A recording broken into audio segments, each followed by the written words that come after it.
Ahoy from BA! This is a Rorschach Ocean update from the 27th of May 2025, a summary of what's going down in the 70% surface of the Earth covered in salt water.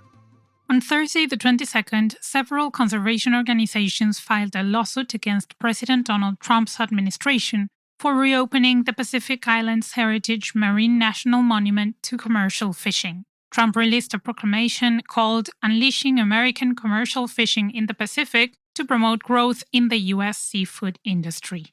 Conservationists argue that commercial fishing threatens marine life and could destabilize one of the planet's last intact ocean ecosystems. The monument, first created by President George Bush and later expanded by President Barack Obama, covers over 400,000 square miles. President Joe Biden had proposed enlarging the protected area to 770,000 square miles, but the process remained unfinished by the end of his term. Trump, now in his second term, is reversing Biden-era environmental protections. Still in the Pacific Ocean, on Thursday the 22nd, the Carnival cruise ship Splendor saved 4 individuals and 3 dogs from a disabled catamaran in the Pacific Ocean. The vessel, en route from Sydney to Vanuatu and New Caledonia, responded to a distress alert issued by the Maritime Rescue Coordination Center in Noumea. After sailing 5 hours to reach the site, the crew safely brought aboard 2 couples identified as creators of the Sailing Barking Cat YouTube channel and their pets, a mini husky and 2 French bulldogs. The catamaran had lost engine power and suffered a broken mast during rough weather. The rescued group had set sail from Australia on the 14th of May, aiming for Fiji. Carnival Cruises stated that the rescued people and their pets are receiving medical attention, food, and water. Sailing to the Atlantic Ocean, forecasters expect an active Atlantic hurricane season in 2025, driven by warmer than usual ocean waters. The National Oceanic and Atmospheric Administration, or NOAA, forecasts as many as 19 named storms this season, with up to 10 expected to strengthen into hurricanes and up to 5 intensifying into major hurricanes. While not projected to be as destructive as 2024, experts still warn of serious threats. Ken Graham, NOAA's director, emphasized that ocean heat remains the main driver behind the outlook. Meteorologist Kristen Corbosiero added that a warming climate leads to more intense, rain-heavy and fast-developing storms. Despite recent staffing cuts under the Trump administration, which we have talked about in the previous show, NOAA officials assure the public that they are fully prepared for the season. More about the Atlantic Ocean as on Thursday the 22nd, U.S. 6th Fleet staff concluded an underway command and control exercise joining the USS Mount Whitney.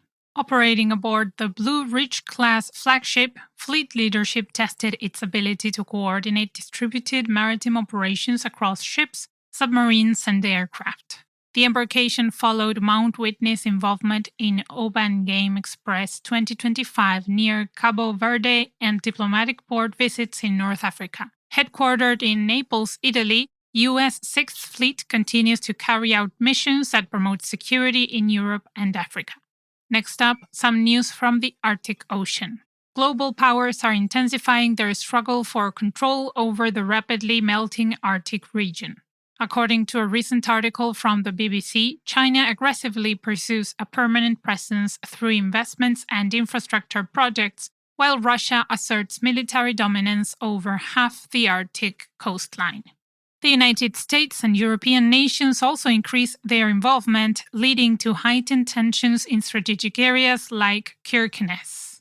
Russia and China are strengthening their military cooperation, prompting NATO to boost surveillance and defense measures.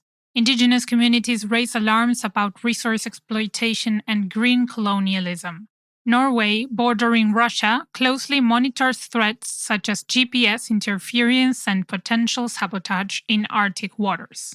Once seen as a zone of international cooperation, the Arctic now reveals deepening geopolitical rivalries. To read the full article, check out the link in the show notes. You can also learn more about the Arctic with the Rorschach Arctic Update. You'll find the link in the show notes as well.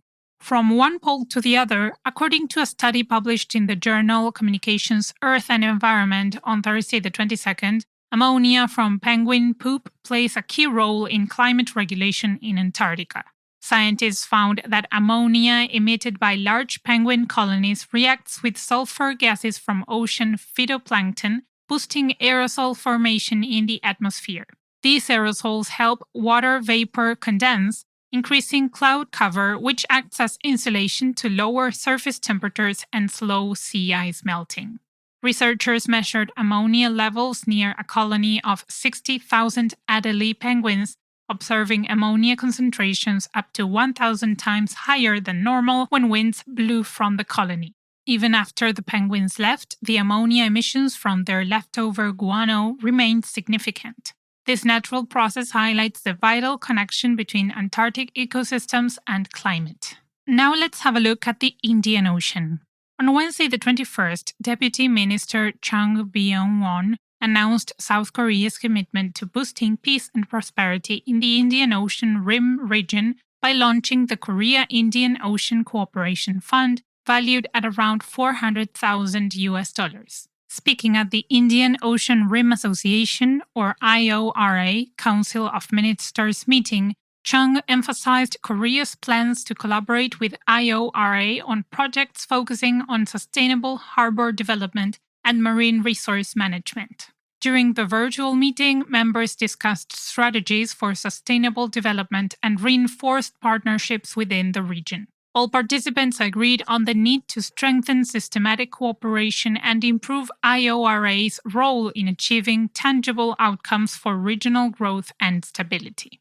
In other news, on Saturday the 24th, the HMS Prince of Wales carrier strike group began its journey south through the Suez Canal, accompanied by ships including HMS Dauntless, Canadian HMCS Ville de Quebec, and Spanish ESPS Mendes Núñez, and Norwegian vessels Roald Amundsen and Maud.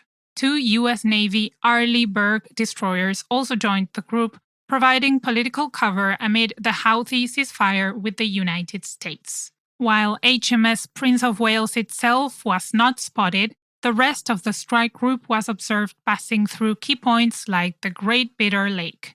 The Truman Carrier Strike Group left the Mediterranean via the Straits of Gibraltar, returning home. Since the military campaign against the Houthis concluded, the HMS Prince of Wales commander may focus on unpredictable maritime security operations in the central Red Sea before proceeding toward Bab el-Mandeb.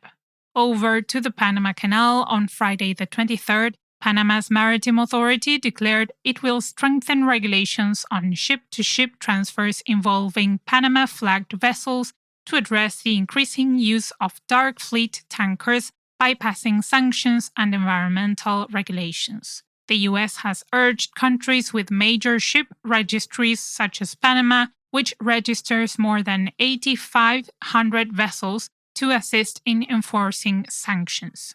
Recently, Panama removed several ships from its registry after uncovering violations. To combat this, a new resolution requires all Panama-flagged ships over 150 gross tons to notify the Maritime Authority at least 2 days before conducting ship-to-ship transfers. On another note, Turkey's military has started testing Sea Fox marine drones in the Black Sea to tackle the growing threat of underwater mines caused by the Russian invasion of Ukraine. These remotely operated drones detect and neutralize mines, protecting both NATO allies and other regional countries. Controlled via a 1,500-meter optical cable from ships like Romania's minesweeper Ion Giculescu, the drones locate mines and then deploy explosive neutralizers that self-destruct on contact. Since the war began, over 150 underwater mines have been found, posing significant risks to naval operations and human life. In 2022, Romania purchased the Ion Giculescu minesweeper, outfitted with Sea Fox drones to strengthen security in the Black Sea. Closing with the Mediterranean Sea, Greece completed a €1 billion undersea power cable connecting the mainland to Crete, marking a crucial step in expanding the Eastern Mediterranean energy grid. The 330-kilometer or 205-mile link, funded mainly by the European Union, became operational this summer and aims to reduce reliance on fossil fuels by enabling Crete to increase renewable energy use.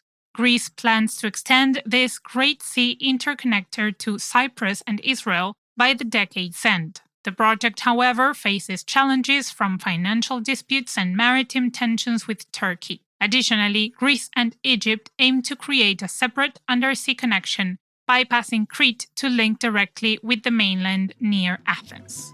And that's it for this week. Thank you for joining us. We hope you're enjoying the update. If you have questions, ideas, or feedback, send us an email at info@rorschach.com. See you next week.